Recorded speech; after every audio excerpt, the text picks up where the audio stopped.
Hello, എൻ്റെ പുതിയ വീഡിയോയിലേക്ക് സ്വാഗതം. ഇന്ന് നിങ്ങൾക്കായിട്ട് ഞാൻ നല്ലൊരു നാടൻ സാമ്പാറാണ് ഉണ്ടാക്കുന്നത്. യാതൊരു കൂട്ടുമില്ല, ഒന്നുമില്ലാത്ത നല്ല മല്ലിപ്പൊടിയും മുളക് പൊടിയും ഒക്കെ ചേർത്തുകൊണ്ടുള്ള നമ്മുടെ കയ്യിലുള്ള സാധനങ്ങൾ വെച്ചുകൊണ്ടാണ് ഉണ്ടാക്കുന്നത്. യാതൊരുവിധ പാക്കറ്റ് സാധനങ്ങളും ഞാൻ ചേർക്കുന്നില്ല. എന്നാൽ നമുക്ക് വീഡിയോയിലേക്ക് പോകാം. നമ്മുടെ സാമ്പാറിനുള്ള പച്ചക്കറിയൊക്കെ ഞാൻ അരിഞ്ഞ് നല്ലതായിട്ട് കഴുകി വെച്ചിട്ടുണ്ട്. മുരിങ്ങാക്കോലുണ്ട്, ചേനയുണ്ട്, മത്തങ്ങയുണ്ട്, വെള്ളരിക്ക, കുമ്പളങ്ങ, അച്ചിങ്ങ, വഴുതനങ്ങ, ഇത്രയൊക്കെ തന്നെയുണ്ട്. പിന്നെ ഇനി തക്കാളി വെണ്ടയ്ക്കൊക്കെ നമുക്ക് ലാസ്റ്റ് ചേർത്ത് വെച്ചാൽ മതി, വെന്ത് പോകാതിരിക്കാനായിട്ട്. പിന്നെ പൊടിയായിട്ട് ചേർക്കണത് 1/2 ടീസ്പൂൺ പച്ചരിയുണ്ട്, ഉഴുന്നുണ്ട്, ഒരു പിഞ്ച് ഉലുവയുണ്ട്. അത് നമുക്ക് വറുത്ത് പൊടിക്കാനായിട്ടാണ്. മല്ലിപ്പൊടി, മുളക് പൊടി, മഞ്ഞൾപ്പൊടിയുടെയും കൂടെ ഇത് വറുത്ത് പൊടിക്കണം. പിന്നെ ജീരകവും നെയ്യും, അത് ഞാൻ എന്തിനാന്നുള്ളത് ലാസ്റ്റ് ഞാൻ പറയാം. പിന്നെ പുളി, നമ്മുടെ വാളംപുളി, മല്ലിയില, പിന്നെ കായം. ഞാൻ തൂരപ്പരിപ്പ് 1.5 കപ്പ് തൂരപ്പരിപ്പ്, അത് ഞാൻ 2 പച്ചമുളകും ഇത്തിരി കറിവേപ്പിലയും മഞ്ഞൾപ്പൊടിയും കൂടി ഇട്ട് വേവിച്ച് വെച്ചേക്കണയാണ്. ഇനി നമുക്ക് ഇതിൻ്റെ കൂടെ പച്ചക്കറി എല്ലാം ഇട്ട് വേവിക്കാവുന്ന. നമുക്ക് 1.5 കപ്പ് ഇത് വേവാനായിട്ടുള്ള വെള്ളവും കൂടി ചേർത്തിട്ട് നമുക്ക് ഉപ്പും ചേർത്ത് അടുപ്പേൽ വെക്കാം. നമുക്ക് പച്ചക്കറി എല്ലാം ഇട്ടു, ഉപ്പും ചേർത്ത് ഇനി നമുക്കൊന്ന് തിളച്ച് കഴിയുമ്പോൾ അടച്ചു വയ്ക്കാം. അല്ലെങ്കിൽ എന്താണെന്നറിയാവോ, ആദ്യമേ അങ്ങ് അടച്ചു വെച്ച് കഴിഞ്ഞാൽ പച്ചക്കറി എല്ലാം അങ്ങ് വെന്ത് ഇതായിപ്പോൾ. അപ്പം നമുക്ക് ഒന്ന് തിള കയറും. ഇത് തിള കയറുമ്പോഴേക്കും നമുക്ക് നമ്മുടെ ചേർക്കാനായിട്ടുള്ള പൊടിക്കുള്ള സാധനങ്ങൾ നമുക്ക് ചൂടാക്കിയെടുക്കാം. ആദ്യം തന്നെ അതെ അരി, ഉലുവ, ഉഴുന്ന്, ഇത് നമുക്കൊന്ന് ചൂടാക്കിയെടുക്കണം ആദ്യം തന്നെ, 3ഉം കൂടി. അരി ഉലുവയെല്ലാം ഏകദേശം മൂത്തുണ്ട്. ഇനി നമുക്ക് നമ്മുടെ കായം ഇട്ട് കൊടുക്കാം. കായവും കൂടി കിടന്ന് ശരിക്കങ്ങ് ആവണം. ശരിക്കും പൊടിയായിരുന്നു, എൻ്റെ കുപ്പിക്കകത്ത് ഇരുന്നിരുന്ന് അതങ്ങ് തണുപ്പും കൊണ്ട് ഡ്രൈ ആയതാണ്. ചൂടായി. ഇനി നമുക്ക് ഓഫ് ചെയ്ത് കഴിഞ്ഞിട്ട് മല്ലിപ്പൊടി കുറവും മുളക് പൊടി കൂടുതലുമാണ് എൻ്റെ ഇതിനകത്ത്. ഒരു 1.25 മതി.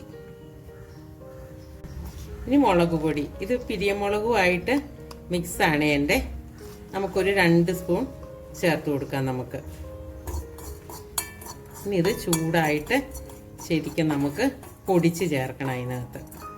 മറ്റേ പച്ചക്കറി ഇരുന്ന് തിള കയറി. ഇനി നമുക്കത് ഓഫ് ചെയ്ത് അടച്ചു വയ്ക്കാം. എന്നിട്ട് വെന്ത് കഴിഞ്ഞിട്ട് നമുക്ക് തുറന്നേച്ചാൽ മതി. അപ്പോൾ പാകത്തിന് വേവായിട്ട് ഇരുന്നോളൂ. അതവിടെ ഇരുന്ന് തണുക്കട്ടെ. നമ്മുടെ വറുത്ത് വെച്ച അരിയും ഉഴുന്നും മല്ലിപ്പൊടിയും മുളക് പൊടിയും കായവും എല്ലാം കൂടി കൂട്ടി നമുക്കൊന്ന് പൊടിച്ചെടുക്കാം. ഇനിയൊന്ന് നമ്മുടെ പ്രഷർ പോയി നമുക്ക് വെന്തോന്ന് നോക്കാം. നമുക്ക് വെന്തിട്ടുണ്ട്. ഇനി നമുക്ക് വെണ്ടയ്ക്ക് തക്കാളി അരിഞ്ഞതോടെ തക്കാളി വെണ്ടയ്ക്ക് അരിഞ്ഞതും കൂടി ഇട്ട് കൊടുക്കാം. നമുക്ക് അടുപ്പും കത്തിച്ച് നമ്മുടെ പൊടി ചേർക്കണം.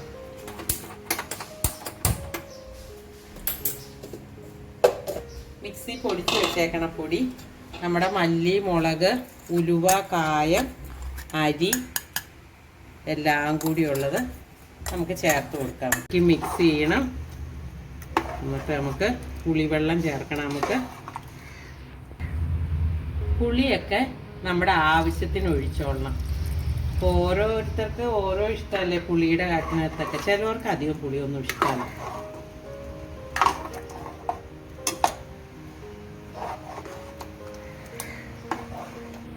കുറച്ചുകൂടെ പുളി വേണം, ഒഴിച്ചു കൊടുക്കുക. കുറച്ച് കുറുകിയിരിക്കണത് കുറച്ചൊന്ന് കേട്ടാം. മറ്റേ പൊടിയൊക്കെ ചേർന്നേക്കണോണ്ട് എന്നാ വെച്ച് കഴിഞ്ഞാൽ അല്ലെങ്കിൽ ഇരുന്ന് കുറുകി പോവും. കുറച്ചുകൂടെ നമുക്ക് വെള്ളം ചേർത്ത് കൊടുക്കാം. നിങ്ങൾ വെള്ളം ചേർക്കണമൊക്കെ നോക്കിയിട്ട് ആ കുറുകലും പരുവവും ഒക്കെ നോക്കിയിട്ട് ചെയ്യണം. ആദ്യം ചെയ്യുന്ന പിള്ളേരാണെങ്കിൽ ഒരു 2-3 പ്രാവശ്യം ഉണ്ടാക്കി കഴിയുമ്പോൾ ഇതെല്ലാം പഠിച്ചോളും. നമുക്ക് പാക്കറ്റിൽ കിട്ടുന്ന സാമ്പാർ പൊടി മേടിക്കാണ്ട് തന്നെ നമുക്ക് ഈസി ആയിട്ട് നമുക്ക് ഉണ്ടാക്കാനായിട്ട് പറ്റും.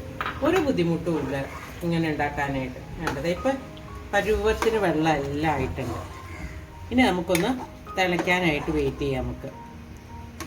ഇനി ഞാൻ ചെയ്യാൻ പോണത് ഇത്തിരി നെയ്യിനകത്ത് ജീരകം വറുത്ത് എടുക്കും. എന്നിട്ട് നമുക്ക് ഇതെല്ലാം ഉണ്ടാക്കി കഴിഞ്ഞ് കറി ഓഫ് ചെയ്ത് കഴിഞ്ഞിട്ട് ഈ ജീരകം നെയ്യിനകത്ത് വറുത്തത് ശരിക്കും ഇടിച്ചെടുക്കണം. എന്നിട്ട് അത് അതിനകത്തേക്ക് ഇടും. അപ്പോൾ ഒരു നല്ല സ്മെല്ലും നല്ല ടേസ്റ്റും ആയിരിക്കും സാമ്പാറിന്. നിങ്ങളും ഒന്ന് പരീക്ഷിച്ച് നോക്കാം അങ്ങനത്തേത്. കുറച്ച് നെയ്യ് മതി, ഇത്രയും മതി, ഒരു 1/4 ടീസ്പൂൺ മതി. ഇതന്നിട്ട് പൊട്ടിക്കഴിയുമ്പോൾ ഓഫ് ചെയ്ത് നമ്മുടെ ഇടികല്ലില്ലേ ചെറിയ ഉരല് പോലത്തെ അതിനകത്തൊന്ന് ഇടിച്ചെടുത്തേച്ചാൽ നമ്മുടെ ജീരകം മൂത്തു കണ്ടോ. ഇനി നമുക്കിത് ഓഫ് ചെയ്ത് ഇടിച്ചെടുക്കണം.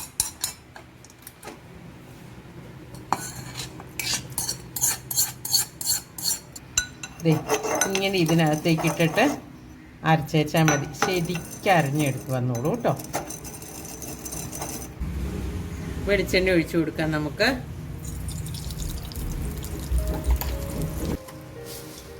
നമുക്ക് കടുക് ഇടാം. കടുക് പൊട്ടി തുടങ്ങി.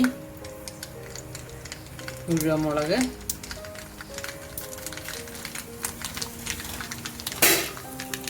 കഴിഞ്ഞ് കറിവേപ്പില, പിന്നെ ചുവന്നുള്ളി അരിഞ്ഞേക്കണം കേട്ടോ. വട്ടത്തിൽ അരിഞ്ഞ് ഇങ്ങനെ വിടിയിച്ചെടുക്കണം. അപ്പം നമ്മൾ കടുക് വറുക്കുമ്പോഴുണ്ടല്ലോ നല്ല ഭംഗിയ കറിയുടെ മീതെ ഇങ്ങനെ വട്ടം വട്ടമായിട്ട് കിടക്കുക. ഞങ്ങളുടെ നാട്ടിലേക്ക് പുത്തൻകുരിശിൽ എല്ലാം ഇങ്ങനെയാണ് കടുക് വറുക്കാനായിട്ട് അരിയണത്. പക്ഷെ ഇവിടെയൊക്കെ ചുവന്നുള്ളി നീളത്തിലാണ് അമ്മ ഞങ്ങൾ അരിഞ്ഞ് പഠിപ്പിച്ചേക്കണം. ഇങ്ങനെ കിടക്കാനാണ് നല്ല ഭംഗിയ കറിയുടെ ഇതിൽ.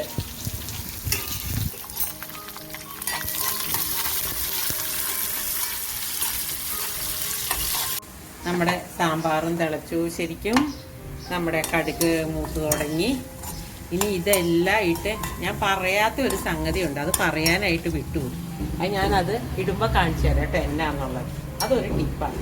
പിന്നെ നിങ്ങൾക്ക് എരിവ് കുറവ് മതി എന്നുണ്ടെങ്കിൽ, എനിക്കൊക്കെ ഇത്തിരി എരിവ് മുമ്പോട്ടാണ്, മുളക് പൊടിയുടെ അളവിൽ സ്വല്പം കുറച്ചോളണം. അങ്ങനെ ചെയ്ത് കഴിഞ്ഞാലും ഒരു കുഴപ്പമില്ല. ഇങ്ങനെയാണെങ്കിലും കുഴപ്പമില്ല. ഉള്ളി മൂത്തത് കിടക്കണ കണ്ടോ, നല്ല വട്ടം വട്ടായിട്ട് കിടക്കണ കണ്ടോ. ഇനി നമുക്ക് ഒഴിക്കാം. നമുക്ക്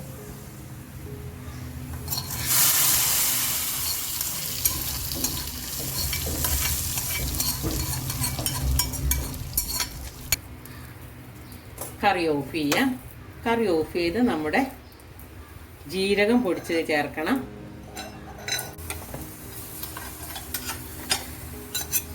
ഞാൻ പറയാൻ വിട്ടുപോയി എന്ന് പറഞ്ഞില്ലേ, അത് ഒരു കഷ്ണം ശർക്കര.